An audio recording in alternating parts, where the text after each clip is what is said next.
যে সকল student semester 2-এ পড়ছো এবং তোমাদের মধ্যে যাদের ফিলোসফি রয়েছে, অর্থাৎ অনার্স পেপার হিসেবে যাদের ফিলোসফি রয়েছে এবং জেনারেল পেপার হিসেবে যাদের ফিলোসফি রয়েছে, তাদের জন্য আমি কিছু ইম্পর্টেন্ট কোশ্চেন দিয়েছি।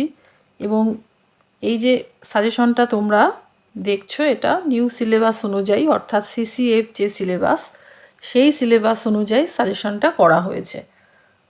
তো তোমাদের এবার সেকেন্ড সেমে যে পোর্শনটা রয়েছে সেটা হলো আউটলাইন অফ ইন্ডিয়ান ফিলোসফি। তো এই সাজেশন দেওয়ার আগে তোমাদের আমি একটু সিলেবাস নিয়ে আলোচনা করছি। তোমাদের এই সিলেবাসে রয়েছে ভারতীয় দর্শন একটি ঐতিহাসিক রূপরেখা। নাম্বার 2, বিভিন্ন দার্শনিক সম্প্রদায়ের উত্থান। নাম্বার 3, ভারতীয় দর্শনের বিভিন্ন সম্প্রদায়ের সাধারণ বৈশিষ্ট্য। 4, বেদ এবং উপনিষদের ধারণা, ঋত ও ঋণ। 5, জগতের প্রকৃত স্বরূপ। 6, কর্মবাদের নিয়মাবলী। 7, আত্মার স্বরূপতা। 8, মোক্ষ। 9, ধর্মের অর্থ, ধর্মের প্রকারভেদ এবং সেই প্রকারগুলো, সাধারণ ও অসাধারণ ধর্ম এবং বর্ণাশ্রম ধর্ম। তো এই হলো তোমাদের সিলেবাস। আচ্ছা, এবার আমি তোমাদের কোশ্চেন পেপার কিভাবে হবে নিশ্চয়ই তোমরা ফার্স্ট সেমে দেখেছো, ঠিক সেইভাবেই হবে। তবু আমি আরেকবার বলে দিচ্ছি, তোমাদের 5 মার্কসের কোশ্চেন আসবে, চারটে কোশ্চেন দেবে, তোমাদের 2টো কোশ্চেনের অ্যান্সার করতে হবে। এরপর আসছে 10 মার্কসের কোশ্চেন। 10 মার্কসের কোশ্চেনও সেম, 4টে দেবে, তোমাদের 2টোর অ্যান্সার করতে হবে। আর থাকবে তারপরে 15 মার্কসের কোশ্চেন। 15 মার্কসের যে কোশ্চেন সেটা 5টা দেওয়া হবে আর তোমাদের 3টি কোশ্চেনের অ্যান্সার করতে হবে। তো টোটাল তোমাদের 75 মার্কসের অ্যান্সার করতে হবে। এবার আসছি আমি সাজেশনে। তো সাজেশন দেখো, তোমাদের একটু বেশি দিতে হয়েছে, কারণটা আমি বলছি। কারণ তোমাদের সিলেবাস খুবই লেন্দি সিলেবাস, একেবারেই চেঞ্জ করে দেওয়া হয়েছে সিলেবাসটা। তো অনেক ভেবেচিন্তে সাজেশন করা হয়েছে। আর তোমরা যেহেতু ফার্স্ট ব্যাচ, সেই হিসেবে তোমাদের তো কোনো ইয়ার দেখেও সাজেশন করা যাবে না, সবই তোমাদের পড়তে হবে। আমি এটাই শুধু বলছি, তোমরা বইটা সবাই ভালো করে পড়বে, তারপরে তোমরা কোশ্চেনগুলি পড়বে। আমি যে সাজেশনটা করেছি দেখো, প্রথমে 15 এবং 10 মার্কসের কোশ্চেন হিসেবে কিছু কোশ্চেন দিয়েছি। অর্থাৎ এই কোশ্চেনগুলি 15 মার্কস হিসেবেও আসতে পারে কিংবা 10 মার্কস হিসেবেও আসতে পারে। তো সিলেবাস অনুযায়ী নাম্বার 1-এ যে কোশ্চেনটা রয়েছে সেটি হলো, ভারতীয় দর্শনের প্রকৃতি ও বৈশিষ্ট্য আলোচনা করো। 2, ভারতীয় দর্শন এক সামগ্রিক দৃষ্টিভঙ্গি, বক্তব্যটি সবিস্তারে আলোচনা করো। 3, ভারতীয় দর্শন সম্প্রদায়কে কয় ভাগে ভাগ করা হয়, সেগুলি কি কি, প্রতিটি সম্প্রদায় কয়টি প্রমাণ স্বীকার করে এবং সেগুলির নাম লেখো।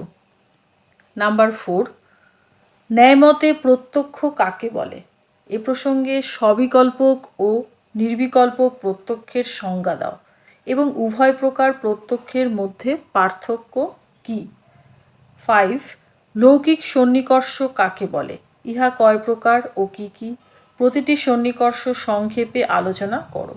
6, সাংখ্যমতে প্রকৃতি ও পুরুষ কী, সাংখ্যমতে জগতের উৎপত্তি কিভাবে হয় তা আলোচনা করো।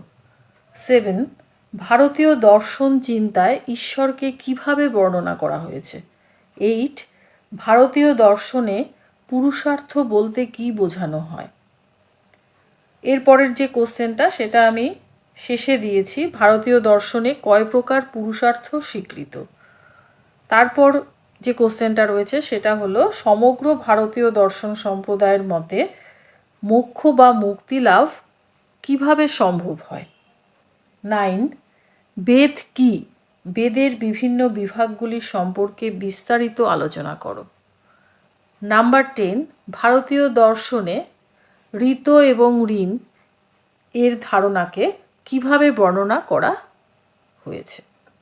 11, ভারতীয় দর্শনে কর্মবাদকে কিভাবে ভাগ করা হয়েছে?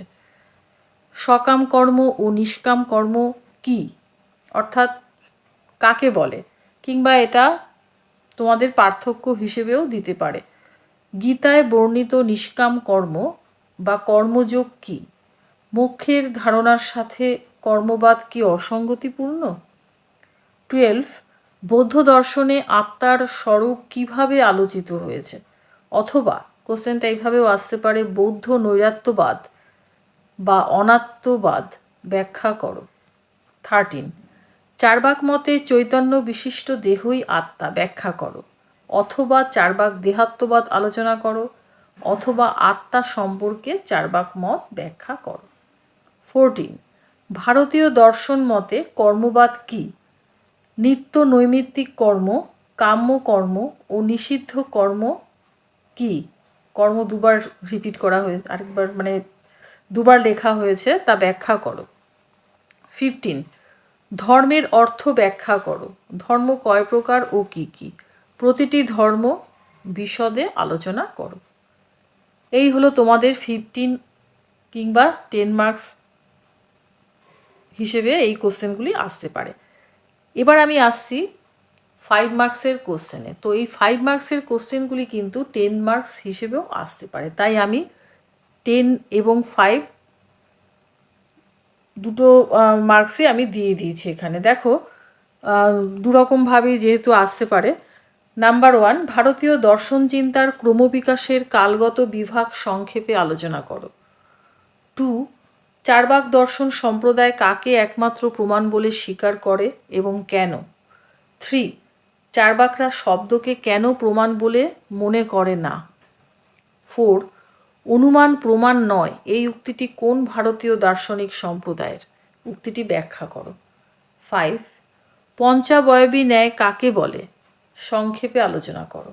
6, মীমাংসা দর্শনে কয়টি প্রমাণ স্বীকার করা হয়, সেগুলি কি কি? শতপ্রামাণ্যবাদ ও পরতপ্রামাণ্যবাদের মধ্যে পার্থক্য কি? 7, বৈশেষিকরা বিশেষ নামক স্বতন্ত্র পদার্থ স্বীকার করেন না কেন?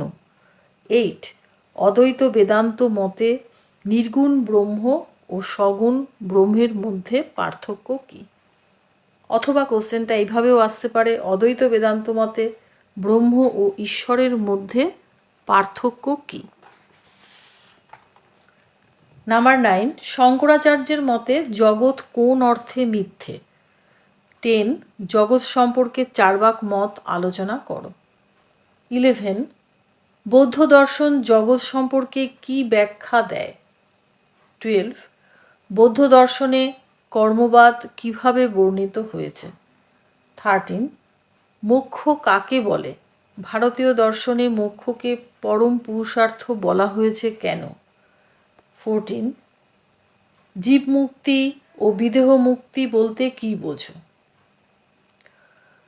15, ধর্মের বৈশিষ্ট্য ও লক্ষণগুলি আলোচনা করো। তো এই তোমাদের কোশ্চেন, এগুলি তোমরা একটু ভালো করে ফলো করো। আশা করি এখান থেকে কোশ্চেন তোমরা কমন পাবে। আর বইটা অবশ্যই ভালো করে পড়বে, কারণ তোমাদের সিলেবাস ভীষণই লেন্দি। কোনো কোশ্চেনই বাদ দেওয়াটা ঠিক না, কারণ কি আসবে তোমরা নিজেরাও জানো না। সেই হিসেবে তোমাদের সবই পড়া উচিত। তবুও আমি যে কোশ্চেনগুলি দিয়েছি সেগুলি একটু ভালোভাবে তোমরা পড়ো। আশা করি এখান থেকে তোমরা অনেক কোশ্চেনই কমন পাবে।